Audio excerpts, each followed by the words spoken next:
In a way, this is like a sort of homecoming. You're back to that sort of wonderful world of Lock, Stock and Snatch. I don't know whether this was always your intention to sort of, this is a world that you love, so therefore you're always going to, every now and again, go back there. I think that's probably true. I think every now and then I will go back there. I mean, they're films I want to see, and no one else seems to be making them. So that job's been stuck on my lap again. But as I say, it's really a film that I want to see. So it's as much of an indulgence as it is a sort of career choice.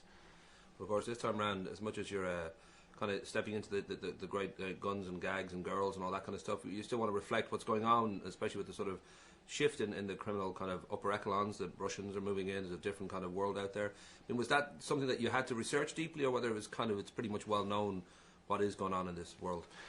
Yeah, I mean, the film is supposed to sort of reflect what's really taking place culturally, and I think everyone's sort of aware of that in the media. So it was really picking up on what seems to fascinate the public on a sort of daily basis with the new London, as it were. And I wanted to reflect that in a film. Good old Johnny Quid, wonderful creation, and Toby does a wonderful performance. And I know apparently it was inspired by Pete Doherty. Were there, I don't know whether, again, for you, whether you needed to even step and go looking for friends of friends who might just be a little bit down that path, or whether this is kind of obvious where this guy's head would be at in this context? I think at some point or another everyone's come into contact with those kind of characters, and again it seemed to like that's what was caught up in the zeitgeist of our times.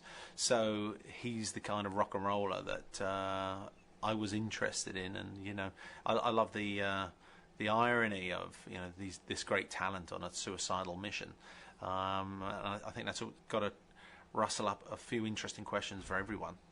At this point, having made a few films, I don't know whether you feel a little bit kind of trapped. The same way that Scorsese felt it. A lot of filmmakers, when they make a particularly good film in a particular genre, people start to associate them with that particular genre, and if they step away to do Kundun or they step away to do Swept Away, they kind of think, well, no, this is not for me. This is not what you should be telling me. And I don't know whether you kind of feel, well, I want to keep kicking against that because I don't want to, you know, not be able to make anything I want to make. I know you said about kids film, maybe eventually for your own kids and all that. Or whether you feel, well, you know, I don't want all the grief that comes with trying to say to people, I can do other things. I think you just got to choose your battles wisely. So I think probably I'll step into genres that people can accept me within, but we'll see how it goes. Ultimately, I'll only make films that I want to make, but I probably won't step too far away from what it is that people want to see me make.